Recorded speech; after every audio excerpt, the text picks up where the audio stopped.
앞서서 HDC 현대산업개발 이야기하면서 건설주 살짝 말씀을 드렸는데 집값이 하락세를 보이고 있다라는데 건설주는 왜 오를까? 일단 김민기 교수님, 집값 많이 떨어지고 있나요? 어떻게 지금 사야 돼요? 예, 저도 이제 저번에 말씀드렸듯이 네. 부동산 좀 기사를 오래 했는데 이게 지금은 떨어지고 있는데 어떻게 길게 보면 7개월 전부터 지금 이미 많이 올랐고요.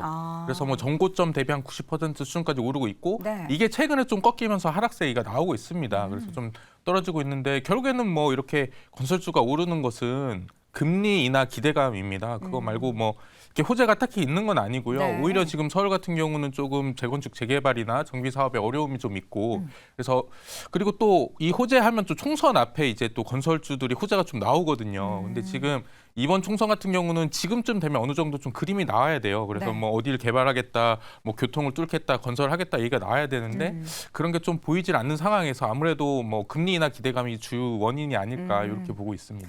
건설주가 앞서서도 저희가 종목별로 흐름을 짚어봤듯이 단기적으로 좀 올랐습니다. 그럼 단기 고점에 대한 부담감을 좀 가져야 될 시기일까요? 아니요.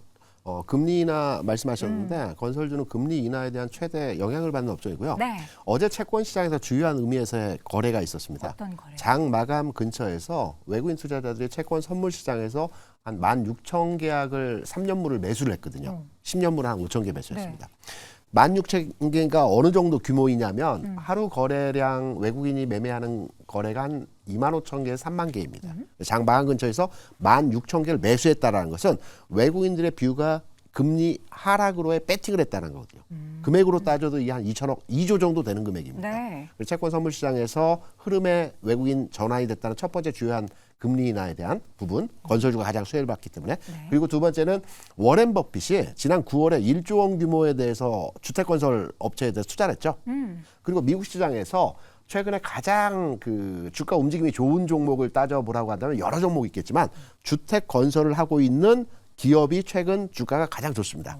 그 빌더스 퍼스 소스라고 하는 그 집을 짓는 회사가 있습니다. 이게 10월에 한 100불 정도 했는데요. 지금 160불까지 올라오면서 역대 고점 근처에 나와 있고요. 그러면 왜 주택 건설하는 기업들이 최근에 주가 상승의 흐름들이 나타나느냐? 네. 이게 좀 아이러니한 내용이요.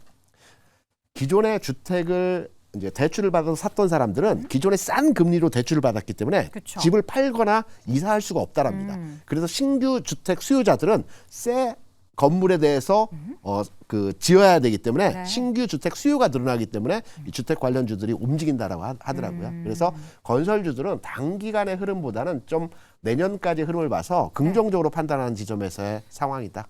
이렇게 판단하죠. 세이버 고수도 건설주 좀 좋게 보나요? 총선 지나고 봐야 된다고 생각합니다. 총선이 내년 몇 월이죠? 4월입니다. 네. 4월? 네. 4월 지나고 나서 봐야 하는 이유는? 총선 전에는 부동산 못 터뜨립니다. 총선 뒤에는 부동산 터질 겁니다. 터지고 난 뒤에 봐야죠. 터진다는 게 어떤 부동산 PF요. 문제가 터진다는 거예요? 네. 총선 전에 팔고 굉장히 나와야죠. 확신하시네요. 왜냐 그러면 지금 네. 부동산을 부양을 하고자 하지만 문제는 우리나라는 전세 구조도 문제고요. 네. 그리고는 우리나라의 부동산 PF 구조 자체가 한국만의 문제예요. 근데 이 부분에 있어 가지고 지금 몇몇 건설사들은 문제가 있었다라는 이야기도 있었고 이거를 지금 지원으로 막고 있는 상태입니다.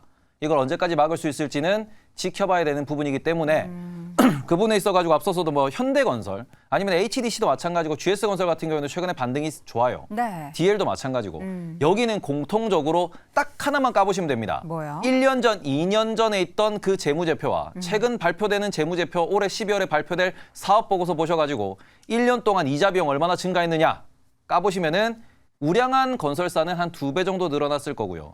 불안한 건설사는 2.5배에서 3배 이상 늘어난 곳들이 있을 겁니다. 그렇죠. 이자 비용 많이 늘어난 건설사들은 내년 총선 이후에 조금 위험해질 수 있다. 네, 그래서 총선 이후에 건설주는 다시 한번 보셨으면 좋겠고 네. 지금 10월, 11월에는 바닥 확인 정도로 체크해 주시면 어떨까 이렇게 말씀드리겠습니다. 알겠습니다. 자, 이렇게 해서 건설주 이야기는 간략하게 좀 마무리해 보도록 하겠고요. 다시 한번 의견으로 정리해 드리겠습니다. 김대중 고수의 의견입니다. 금리 인하 최대 수혜주는 건설주다. 그리고 김종효 고수 해외 또 캡티브가 강한 삼성 엔지니어링을 또 토픽으로 꼽아주셨고요. 김민기 고수는 내년 부동산 시장은 쉽지 않지만 크게 빠지지도 않을 것이다. 테이버 고수는 낙폭 과대에 따른 반등이다라고 제한적인 의견을 남겼습니다. 자, 이렇게 해서 5가지 주제에 대한 네 분의 고수 의견 쫙 들어봤고요. 우리 시청자 고수분들은 또 어떤 댓글 남겨주셨는지 박세미 아나운서와 함께 확인해 보시죠.